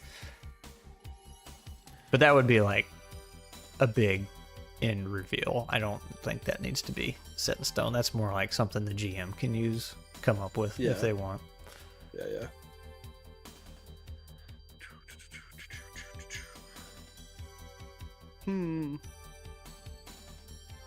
The moss giants are twice dead humans. Twice dead humans. Yeah. So Watcher DM, so that was originally when I think of Beastmasters, that's the way I was thinking. Like, there are wild animals, and then there's the animal folk who have gained these humanoid traits, But I don't know if is that too complicated, Scrat, or does it really matter at the end of the day? It matters to the lore, because we know we want Beastmaster, Beast Rider, Beast Tamer, right? And so it doesn't really matter. Like, they could be mechanical or clockwork. It's all about the lore and the setting at that point of what is available. Correct? Yeah. And I mean, we may just have to face the music and say, hey, Beast Rider won't work, Like, that might be something to say for something else. But unless we do the bug thing, I'm kind of leaning towards making the job bug. Bugmaster. Yeah, and then Listen, I'm leaning that way too, and so if we're both leaning that way, let's lean together and go into it full blown. Because that just makes it simple. It's like anything that's not a bug you can talk to, unless you want to. Well, the thing I really like about that too is it allows for the big bugs could be a terrifying thing too, and that allows for the Beastmaster to have his story moment of like, well, a giant millipede the size of a freaking bus just came out of the cave. You know what I mean? Like, the Beastmaster could be like, wait, hold, what can we do for you? And then boom, next thing you know, you guys got a bus. So does this mean like snakes we can talk to? They're not. No, we're talking exoskeleton. Snakes are not bugs. No. I mean outside the class, regular communication that everybody can do. To snakes, I'm super down for snakes having a voice. I believe that all of the animals have a voice. Okay. Like the snakes speak some kind of S language, like Safaflafarian. I just made that up. Right? No, I'm super down for like snakes being intimidating and, you know, telling you like messing with your mind. Absolutely. Just through their words to try and terrify you and then being terrifying in themselves. Twice Dead Mage has a point. It could be, well, no. Exoskeleton only. Lore from the omniscient perspective and lore from the in-fiction perspective. The characters themselves may not fully understand their nature. Anything but mammals you can ride or tame. Then there's a guy who says, oh my gosh, the squirrel has a face. That's me. Yes, I do. It's not me. I'm not the squirrel. Yeah, I don't know. Can you tell which one of us is the squirrel? Is it the one with the squirrel in his shirt? Human-shaped tumor. Oh my gosh. That's a good... Yeah, I bet the birds and like crabs. Well, to me, birds are typically predators, but that's birds of prey. Yeah. But there's songbirds and the dove. And you could ally with them. I like the idea of being allies with them. So too. In ours, I have a list. I haven't shared all my notes with you because we're also playing. In mine, I have birds as a neutral race that you guys could work with.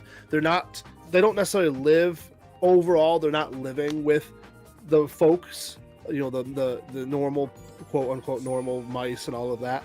But they are in the area. Sometimes they visit. They'll trade with you and stuff like that. I like that. So bugs are just... And it doesn't mean that the bugs are not intelligent. Correct. It just means you can't communicate with them. The human you see is this VTuber. That's what people say. A squirrel in a person suit. So... A human suit, not a person suit. So Twice Dead Mage has a good point. We could go back to Beastmaster, and it's just not mammals. But that also leaves for really, really open... Yeah, I kind of like just saying bugs, because that hones in. Okay. It's like, this is what you're working with. So, rider, tamer, warmer? We could stick with just two. We could, we don't need a but third I'm one. thinking like tiny bugs you can use as a group. Kind of like a bunch of drones. Yeah. Just a thought. You are the queen bee. Riding turtles across the lake. The rider can use large bugs As a mount. See, if you're actually communicating with them and they're intelligent, then you're not taming them. So do we want to make them kind of animalistic? Yes, we do. Okay. The bugs are the animals of the animal world we're in. Yeah. Okay. Yeah. I actually think it just simplifies it too. It does. Can tame bugs to use as a, what do you call that? Companion?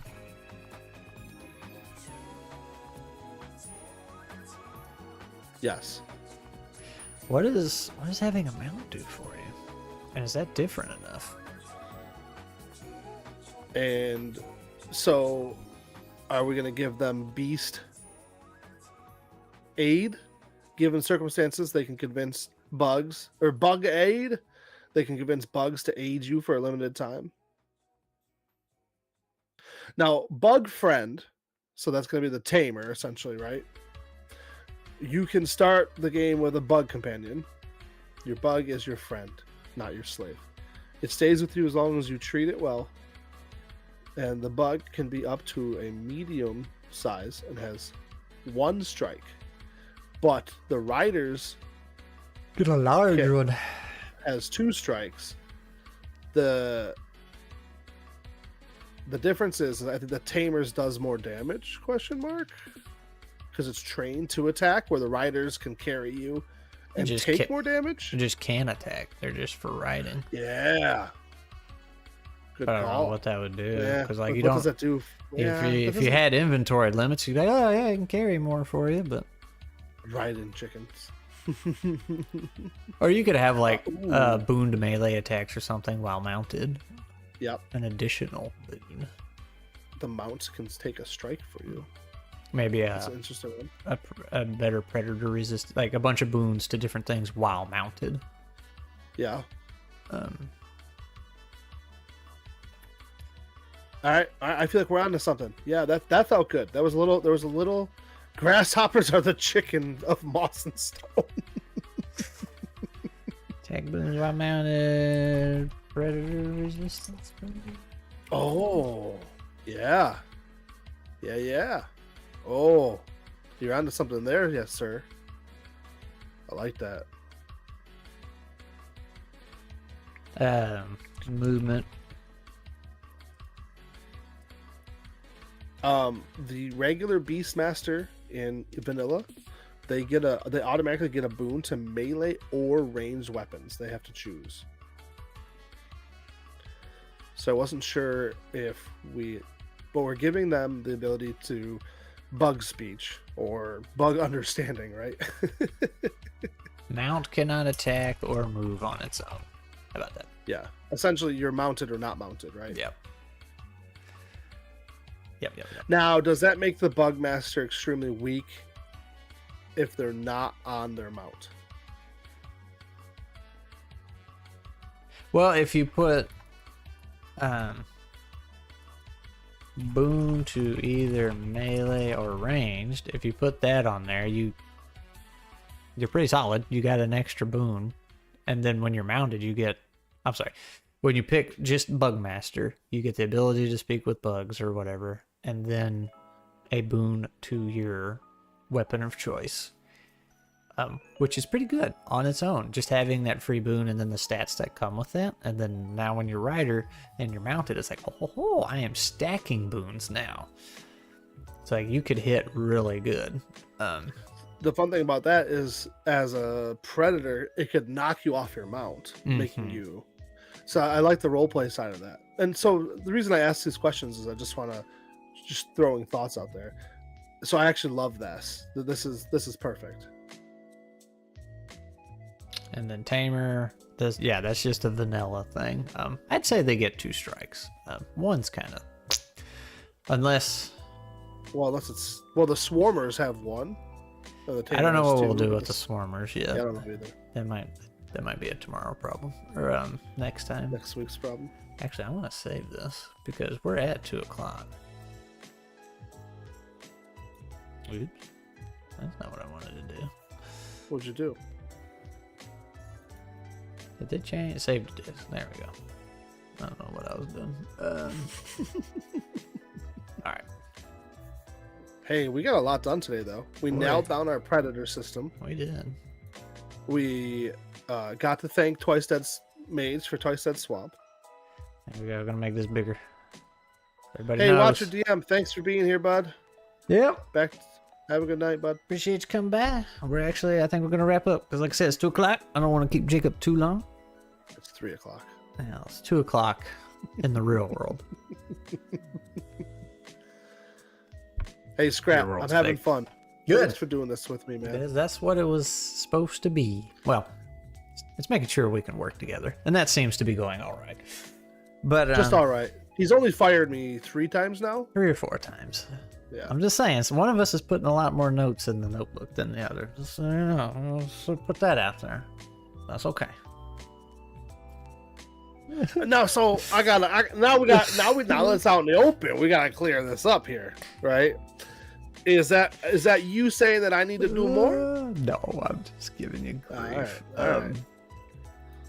Because I imagine, yeah, when this comes playtime, I expect you to kick it into overdrive when it comes testing time. Yeah, I'll be going nuts. Yep. So I like where we're going. This is shaping up to be something neat, not too complicated, and it's using what's already there. So we'll probably get stuck in the mud a little bit when we hit the inclinations, trying to come up. I think so. Yeah. Clay says, fight. Great mustache, 2 p.m. in God's time. That's exactly right.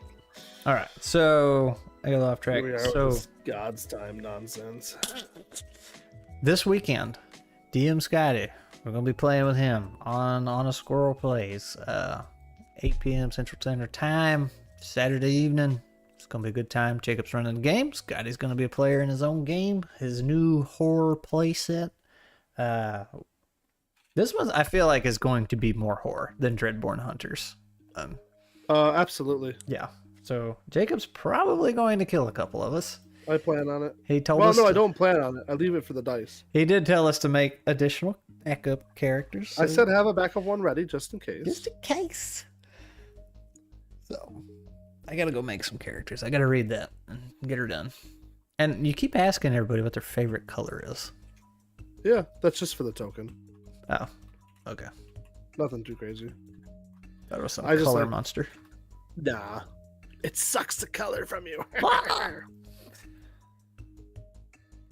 Twice Dead Mage called us girls. So anyway, Girls. we're gonna wrap it up. That's it. Next week. What are the goals for next week? Finish jobs. Let's get the specializations more prettied out. Let's get the writing for the Predator system to the set. Hang on. Oh, sorry. I'm so sorry. Pretty out the specializations, and what was the next one? Predator system. Let's like actually write out the exact words of the Predator system. And I mean that could be done off stream too. But I like the idea of bringing it back up and thinking about it. Having it fresh in our mind. Maybe we start picking inclinations. I say these are the next things we need to work on, whether we do it on stream or in between streams. And then picking flaws. Oh, the flaw system. Yeah. Which I don't know if you saw. I have a thing down there. But Did you? Oh yeah. Yeah, I saw you doing that when I was talking about it. So, that's a good point. can I delete stuff in the notebook without hurting your feelings? What are you deleting? All of the old notes. I mean, do we have old notes at this point? I don't know. We'll talk about it later. Okay. Twice Dead Mage, Lee, Great Mustache, Hi Great Mustache, Golden Phoenix Studio, Watcher. I mean, we had some Austin, a Blaze. We had a Peter in there. We had a busy chat. I was not able to keep up. Hey, takes two of us, bud. Yeah. So That's what you're here for. You're my chat watcher and brainstormer. something like that. All right. We got our goals for next time. We got a game this weekend. I think that's it. So say bye, YouTube.